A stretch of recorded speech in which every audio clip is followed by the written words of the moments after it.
we think it's not even in his mind right now. He doesn't even need to forget about it because he was looking at the middle game, and that's a good thing for him right now as we blitz our way into game 3 of 6.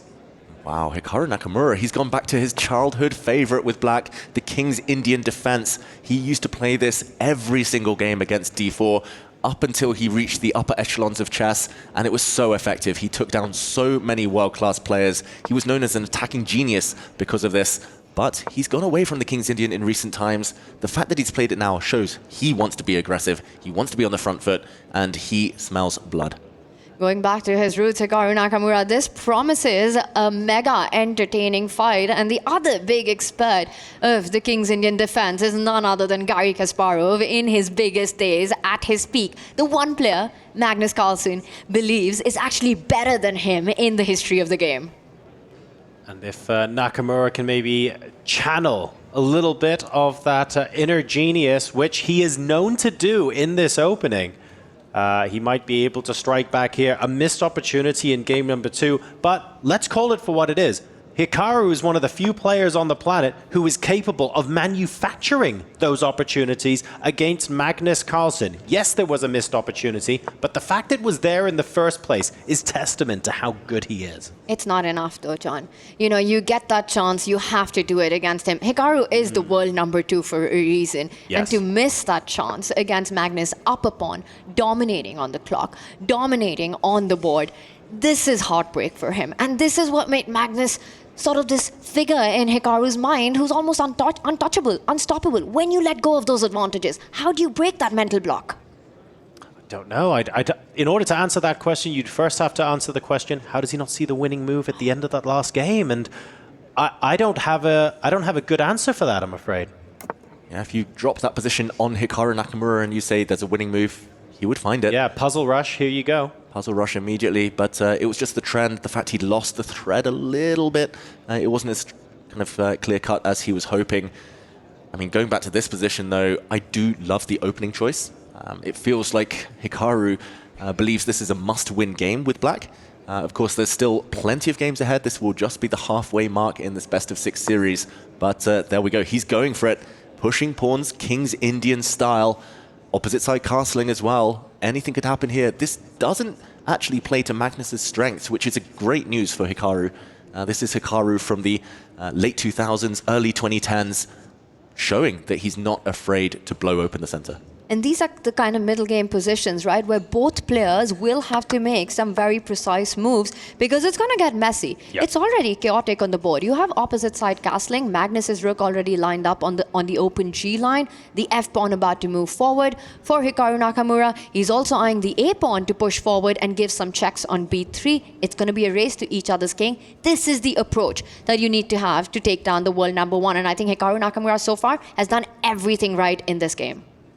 Exactly. Still early days, but the fact that he still has 8 minutes, Hikaru, in a very complicated middle game, the fact that he's got the King's Indian break of pushing your pawn forward to F5 is great news for him. He can connect those 4 pawns now. He can push the pawn even further forward and force white to retreat or part with the beautiful dark-squared bishop. But Hikaru looks like he was hovering his mouse over other pieces elsewhere on the board. Still looking very, very healthy. I'm really shocked as well that Magnus has gone in for this. He's up in the match still, even after saving that last one. But, I just rarely see him indulge in these super double-edged middle games. Looking for the alternatives to the F4 push here, which looks great because white can only readily really jump in with the knight on G5. It's going to take a while for white to get more pieces into the attack. Just seems like a great way to close it off and focus on your own plan. So I wonder what the alternative is. Yeah, I like Tanya's move actually as well. Maybe you just keep the tension 1 move longer. Push your pawn forward to A4, eke out some squares for your horses. But yeah, it depends on Hikaru's mood here. I don't think he needs to commit so early by locking down the pawn structure, but ultimately it is normally strategically desirable to do so. Whether it's F4 or A4, Hikaru needs to make his decision quickly because Yes. in these kind of openings, you know, when there are all the minors and the majors still present, trades, any sort of simplification far off, it's a race to each other's king. You're talking about aggressive attacking play. Critical decisions lie ahead. There will be plenty of those. I'll make one small prediction here. This Okay. game's going to be decisive, one way or the other. It certainly feels that way, doesn't it? With a 2-minute discrepancy on the clock now, Hikaru is going to want to turn that time disadvantage into a decisive advantage over the board, right? And eventually, F4 gets played. 2 minutes and 12 seconds, that thing, in a 10-minute game with no increment. That's huge. Yeah, that betrays the indecision in his mind. Maybe the confidence shook by not converting the advantage in the previous game. Hikaru, his position here, super healthy. The eval bar even says that black has a small advantage, especially while the light squared bishops remain on the board. Magnus will be aiming to trade those pieces in the near future. But yeah, that time usage could come back and sting him later. We'll see what Magnus has up his sleeve. I wouldn't be surprised if he takes a timeout, puts his king closer to the corner. Look, we have good news, right? We have talked up many players who are very, very quick with the mouse, very, very quick with speed chess. Well, guess who they all look up to? Guess who Big Daddy is as far as that speed is concerned? And that is Hikaru Nakamura, okay? So yes, he's a minute and a half down, but we trust him to do more with 30 seconds on the clock than anybody in this competition. That's right. Him and his teammate, the two Falcons, they fly fast. Exactly. And Magnus, in the meantime, has lost a couple of moves there, Tanya. He jumped forward with his knight, pawn kicked it away, and he's gone back. Well, Magnus perhaps is arguing that that pawn is a weakness. Once the rook slides over to the g6 square, it can become an easier target on h6. So creating those attacking points next to Hikaru's king, provoking that pawn push, it cost him time, but got him a target on the board. And now the black queen likely to move to connect the black rooks. Very logical there. For white, the light squared bishop is a bit of a bystander, doesn't really contribute. The white knights don't have any good jumping points. White queen a bit locked in. It does feel like, okay, no big weaknesses for white, but it does feel like your pieces are somewhat blunted. Don't think Magnus is going to be happy at all. He likes active middle games, if anything. He likes his endgames too, but in these types of positions, very hard to come up with a plan. Human terms, so hard to be accurate. This is a tougher position for Magnus to play than for Hikaru with the black pieces, that's for sure. But Hikaru will have to make some very committal decisions. You know, once he's maximized his piece placement, he will have to look for those pawn breaks. Or maybe not, because Magnus is the one bringing on the fight here. He's doing it for him at this rate. Very interesting stuff, and the A line is now open. But both sides of the board open at the moment, so high risk, high reward for both players. Interesting choices from Magnus. It does buy him a little bit of breathing room. Does, although black owns the open file, the G file. The black rook can come in at any moment. The white king, I'm going to say, is much more airy than its counterpart. The black king looks pretty safe, pretty well protected in the corner. Hikaru, we see his screen. He's about to play the move bishop g4. There we go. Putting some pressure on white's knight. I don't think he wants to trade yet, but if given the opportunity, he might even grab the white h-pawn. Magnus goes on the defensive, and Hikaru is playing on both flanks here, Tanya. That is amazing. You know, he's making use of every single possibility on the board. He makes one move on the left side and then on the right side. Yep. He's asking Magnus for a decision. If Magnus pushes that b pawn forward, he's blocked all counter chances on that queen side, giving Hikaru essentially a free play all over the board.